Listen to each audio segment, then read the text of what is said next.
So Battlefield recently dropped update 1.2, which is going to be the last update before Season 2 in September, and I just wanted to take a few minutes today to talk about it here.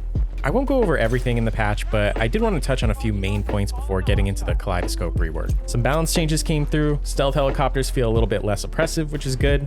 The MP9, K30, and M5 all received nerfs, and they do feel a little more in line with other weapons in their respective classes. The K30 does still melt people up close with its really high rate of fire, but it doesn't feel quite so instant, and the M5 with the close quarters build doesn't feel like it can just outclass every other gun in its category anymore. The MP9, while still being probably the best all-purpose SMG, definitely doesn't feel as dominant. The BSVM, however, is a bit of a different story. It also received a nerf to its long-range effectiveness, but I have to say, this gun still feels incredibly powerful at close and medium ranges.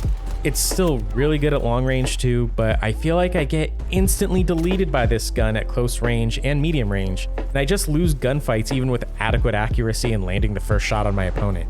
I was surprised to see the changes to this gun being so light and focusing only on its long range. Hopefully we see a bit more changes to this gun in the future, because right now it does still feel like it's going to be dominant. We also finally have a very bare bones stats page. It's nice to have, it seems a bit odd to have been missing in the first place, but this could definitely use some work from a UI perspective. It's just a very long page that you scroll to see all the information without any ways to really effectively navigate it quickly and see specific information you're looking for. I think a series of submenus similar to what Call of Duty has been doing for the last 15 years would have been a much better solution here.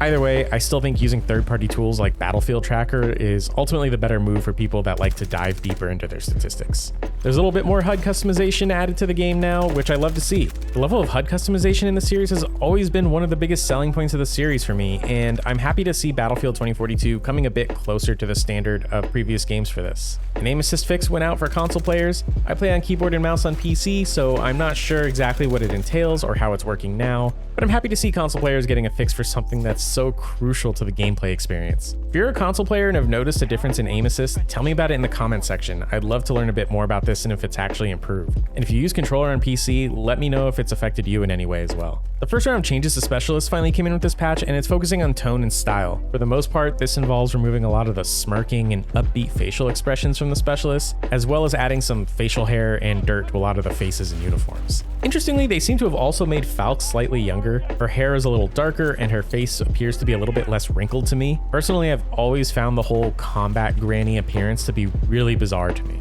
The original designs for Falk were much better in my opinion, featuring a much younger soldier with a shaved head. I assume due to time constraints this design was scrapped and replaced with what we currently have, which is just a repurposed character model from a generic soldier in Battlefront 2. I talked about this in a video before, and it is a little bit sad to see a named character just being a generic character model.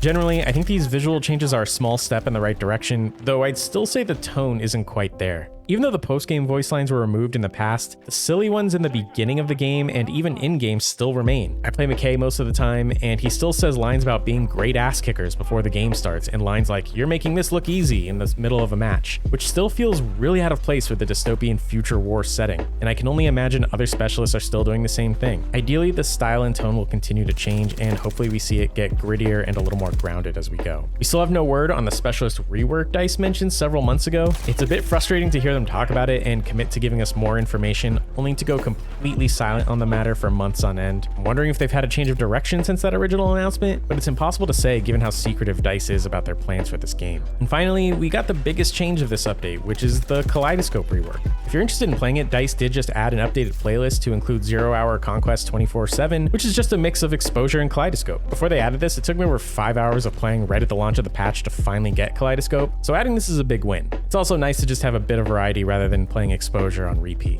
As far as the redesign itself, it's mostly fine. I don't think this takes them out from being one of the worst in the game to being on the same level as exposure though. There are definitely lots of cover improvements, and the B flags for Conquest especially are easily the highlight here. They're genuinely engaging and interesting for fights, and in my limited time playing, it seems like the majority of infantry players are just flocking to this area. The perimeter around G also saw some improvements, mostly the perimeters of the buildings with added cover. This is a great change as well, but these areas don't see as much action in my experience. The D sector data center also received a lot of cover to make the perimeter much more defensible, and it's great for that. Defenders can kind of think of D as a fortress now if they capture it. However, the interior is still way too open in my mind, and if a few players are able to slip by the defenders, they'll still find very little opportunity to hold their ground inside against defenders in order for their squads to spawn in. This is where I think a lot of the rework begins to fall apart. It feels like DICE just took some of the examples given by the community and ran with them and didn't do much outside of that. Most of the map is still largely the same, with minor adjustments to elevation to break some sightlines here and there, but the rework has done almost nothing to address map flow concerns or to improve combat inside buildings. Interior still have sparse cover, and even with shrinking the map size, it feels still too massive. Getting from point to point and sector to sector is still very tedious, especially compared to Exposure, which did a great job of making the flow feel natural.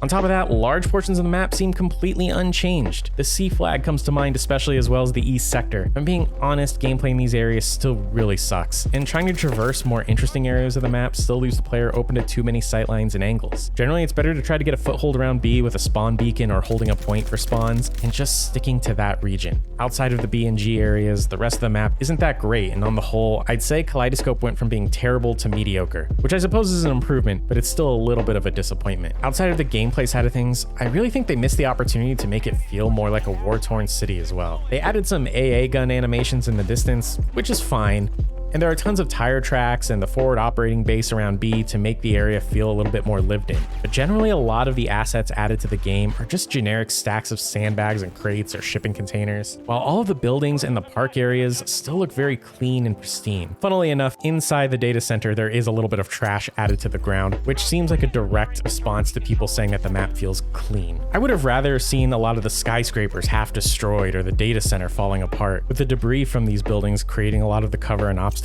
Or the park could have lots of craters and traces of bombs going off and combat happening. This might sound strange, but I'd also just love to see the weather change to something a bit more overcast. I feel like the bright sunny day just makes the tone feel a little bit more upbeat than it should. Of course, these things don't affect gameplay, more immersion, but it would have been nice to see a greater effort to bring the visual style of this game a little bit closer to something like a mix of Battlefield 1 and Battlefield 4. Overall, I think the changes are mostly positive. I just would have liked to see them taken further. But that about wraps up my main thoughts on Update 1.2, and I want to hear from all of you. If you had a chance to play on Kaleidoscope, what do you think of it, and where do you think it stands among the other maps at this point? For me, Exposure is still at the top by a large margin, but Kaleidoscope might be number 2 at this point. Let me know in the comments below. I'd love to have a conversation. If you enjoyed the video, feel free to drop a like, and if you didn't, leave a dislike so I know I need to change something. Subscribe if you're new, and I'll see you all in the next video.